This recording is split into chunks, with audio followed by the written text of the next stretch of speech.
Dans cette vidéo, vous allez apprendre à télécharger les images issues des satellites Sentinelle-2A et B. Mais avant cela, regardons un peu leurs caractéristiques. Alors, les satellites Sentinelle-2A et B font tous deux partie du programme Copernicus issu par l'Agence spatiale européenne, l'ESA. Ils sont disposés d'une manière diamétralement opposée sur la même orbite et ils ont exactement les mêmes caractéristiques. Ils opèrent sur une orbite à une altitude d'environ 786 km et sont caractérisés par une large fauchée qui atteint jusqu'à 270 km. Vous verrez, cette large fauchée est caractérisée aussi par des images avec des résolutions très intéressantes et c'est une configuration qui est assez inédite. Ils sont tous deux équipés d'un capteur multispectral MSI avec 13 bandes spectrales. Leur couverture est globale, ils couvrent tous les continents puisqu'ils sont beaucoup plus dédiés aux applications continentales, mais aussi ont démontré leur pertinence dans des applications côtières. Et donc leur couverture s'étend jusqu'à 20 km sur l'interface marine, mais elle peut être globale sur certaines mers comme celle de la Méditerranée. Du côté des résolutions spectrales et spatiales, ce capteur MSI est caractérisé par trois résolutions spatiales. Donc une résolution spatiale de 10 mètres pour les bandes qui se trouvent dans le Vénir, c'est-à-dire le visible et le proche infrarouge, comme la bande 2, la 3, la 4 et la 8. Il se caractérise par une autre résolution spatiale de 20 mètres qui concerne quelques bandes du Vénir, visible and near infrared, et deux bandes du SWIR, Shortwave Infrared ou IRCL en français, infrarouge à courte longueur d'onde. Il a aussi une troisième résolution spatiale qui est de 60 mètres et qui concerne deux bandes, la bande 1 et la bande 9 dans le Vénir et la bande 10 dans le SWIR. Du côté de la résolution radiométrique et temporelle, d'abord, qu'est-ce que c'est que la résolution radiométrique? C'est la capacité du capteur à détecter le moindre changement d'intensité. Donc, il doit être capable de capter toutes les intensités, toutes les réflectances de tous les objets qui se trouvent dans la scène. Et cette résolution radiométrique varie entre 8 bits et 16 bits avec la technologie actuelle, et celle de Sentinelle-2 est de 12 bits, c'est-à-dire qu'il existe un intervalle de 0 jusqu'à 2 à la puissance 12, le tout moins 1, ce qui donne un intervalle entre 0 et 4095 niveaux de valeur. Donc, en des termes plus simples, on va dire que le capteur est capable de détecter 4096 nuances ou intensités ou réflectances différentes. Ça veut dire que s'il y a dans la scène 4095 ou 4096 intensités ou réflectances différentes, le capteur est capable de la détecter.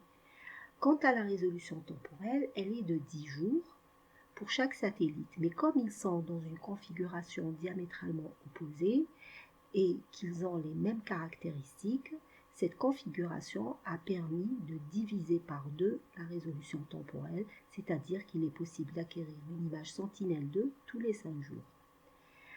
Regardons maintenant les types de produits. Donc les types de produits, nous avons le level 1C et le level 2A ou 2A.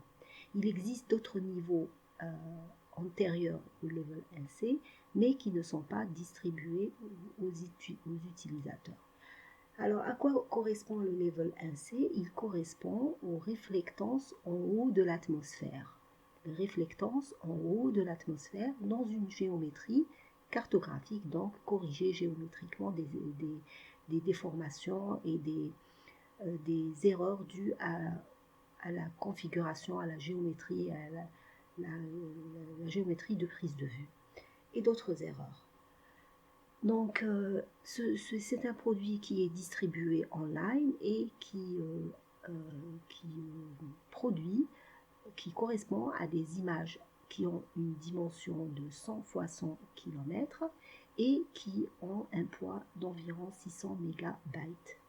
Le level 2A correspond aux reflectances en bas de l'atmosphère, c'est-à-dire que c'est des images qui sont corrigées des effets de l'atmosphère dans une géométrie cartographique, donc corriger aussi des erreurs qui entachent la géométrie de l'image. Ce sont également des images qui sont distribuées sur Internet. Le level 2P correspond à des images pilotes qui ont été produites par l'Agence spatiale européenne jusqu'au mois de mars 2018. Du côté du format de données, le format des données Sentinel-2 est le format que nous appelons le format SAFE. Donc, ce format SAFE comprend un fichier manifest.safe qui contient les informations générales du produit en XML. En fait, l'image Sentinel-2 se présente sous forme d'un répertoire qui contient un fichier XML, une image de prévisualisation ou un QIQ dans le format JPEG et d'autres répertoires et sous-répertoires qui contiennent des informations sur les métadonnées, les informations auxiliaires sur le produit.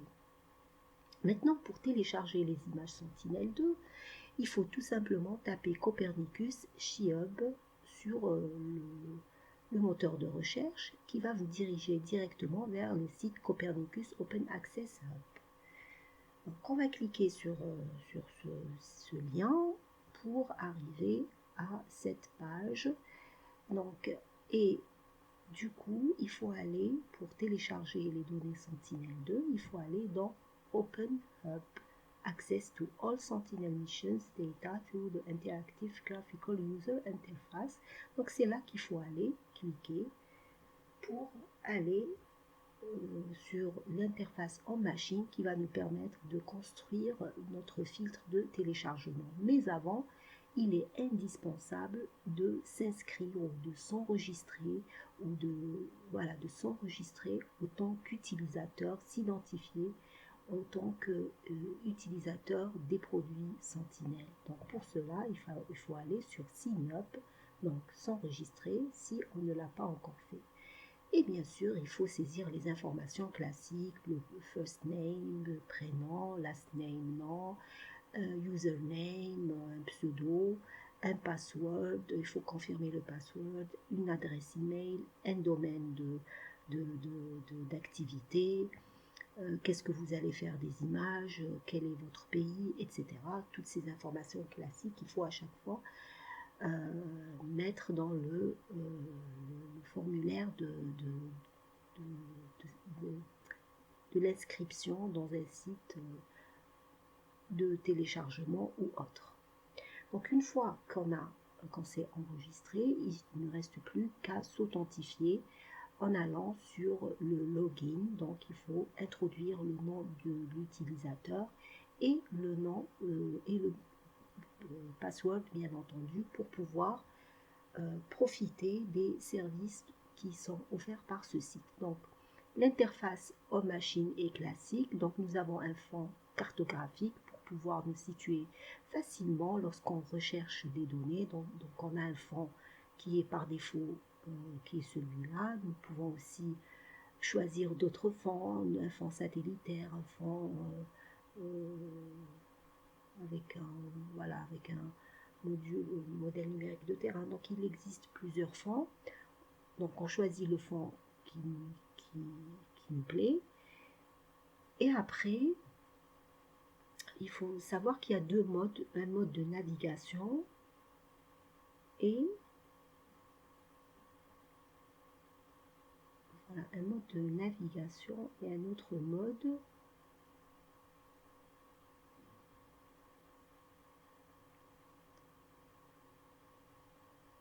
voilà, donc vous avez deux modes.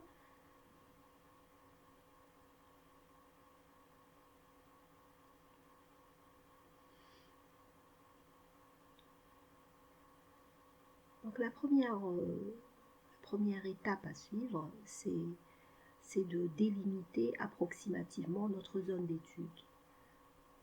Donc en dessinant un polygone sur la région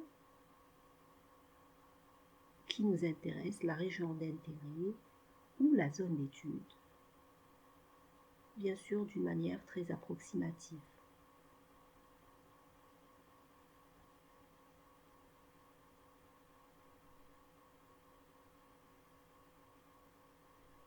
Pour télécharger les images Sentinel-2, ou plus exactement pour utiliser cette interface-là, je vous conseille d'utiliser une souris avec roulette.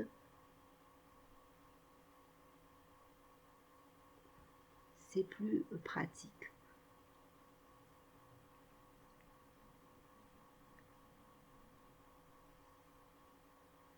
Donc là, vous avez la possibilité de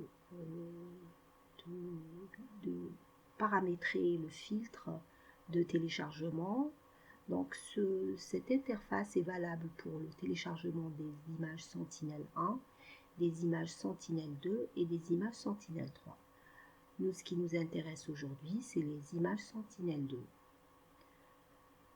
Donc, première des choses, il faut choisir la plateforme Sentinel-2. Il faut d'abord cocher Sentinel, la case à cocher qui est à côté de Sentinel-2 pour lui indiquer que c'est le produit qui nous intéresse. Ce sont les produits Sentinel-2.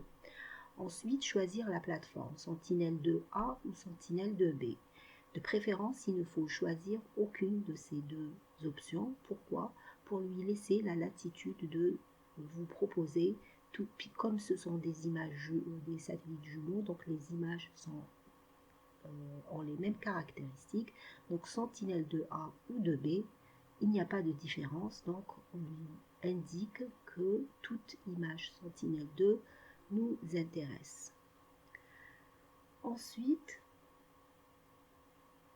bon, là j'étais en train d'explorer un peu les différentes options disponibles sur l'interface. Donc ensuite, il faut aller choisir le type de produit. On sait qu'il y a le 1C, le 2A et le 2P. Donc si on veut travailler sur une image Sentinel-2 toute prête, corrigée géométriquement et des effets de l'atmosphère, le produit le plus approprié, c'est Sentinel-2 MSI-2A. Maintenant, si on veut prendre un produit un peu plus brut, sur lequel nous voulons tester des corrections atmosphériques, on prend le niveau 2A, de 1A. Bien entendu, il faut absolument indiquer la marge, l'intervalle temporel dans lequel va se faire la recherche, donc la date de début et la date de la fin de la recherche, et optionnellement indiquer aussi l'ordre d'apparition des résultats par ordre ascendant ou par ordre descendant, à vous de choisir. Donc nous avons validé le filtre et nous avons lancé la recherche, et voilà le résultat que nous avons obtenu. Donc nous avons obtenu une liste de propositions, donc MSI S2B, ça veut dire Sentinel-2B, MSI c'est le nom du capteur, et le nom des images. Donc vous avez ici 4 icônes, chacune a un rôle particulier. Donc la première, si vous cliquez dessus, elle vous permet elle vous dirige vers un zoom sur le produit en question. Cet œil vous permet d'afficher un quick look ou d'afficher l'emprise de la scène en question. Et à côté, le chariot, c'est pour mettre la scène, le produit dans un chariot, et sur lequel vont se mettre tous les autres produits qui nous intéressent. Après, on pourra lancer le téléchargement une fois pour toutes. Voici le Quick Look. Donc nous avons là une carte avec l'emprise à côté pour voir où se positionne notre scène sur une carte, etc. Et vous avez aussi plein d'informations auxiliaires. Et si vraiment cette image nous plaît, on peut lancer directement le téléchargement en appuyant sur l'icône avec la flèche verticale dirigée vers le bas. Donc voici, et vous avez aussi en même temps un quick look. Donc par exemple ici on voit bien que c'est un quick look qui indique une image free of cloud. Donc vous avez aussi la date. Ici, la date d'acquisition correspond au 31 octobre 2022. Et si on veut lancer le quick look, donc nous avons le footprint, nous avons un quick look de l'image, nous avons le nom complet de l'image au format safe, nous avons les différents sous-répertoires contenus dans le répertoire de l'image et plein d'autres informations.